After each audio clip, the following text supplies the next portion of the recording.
all types of trusts. I do special needs Explain trusts. the difference between a will and a trust. Absolutely. So with a will, I like to say everyone needs a will, but not everyone needs a trust. Okay. And what a will does is basically a document that lets the world know, the public know, and the court know who you desire to manage your assets and your people should something happen to you. Okay.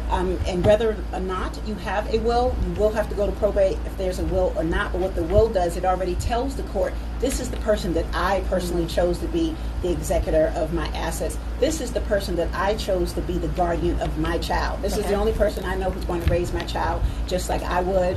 And this is how I want my assets to be handled. So those are the items that are pretty much listed in a will. Whereas a trust supplements a will, and what a trust does, it bypasses probate court.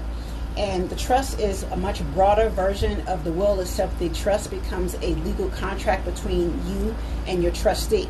So your trustee has a legal duty to carry out all of the desires that you have in that trust. So whereas with the will, you have to take it through probate court and receive this piece of paper called the certificate of appointment to be able to transfer those assets over. However, with a trust, your trustee has the ability to just sign over all of your deeds within 72 hours and put those assets in the hands of your beneficiaries, whether it's insurance proceeds, as Ebony spoke about earlier, or whether it is a home or life estates. It basically covers the gamut. You could set up a life estate for blended families.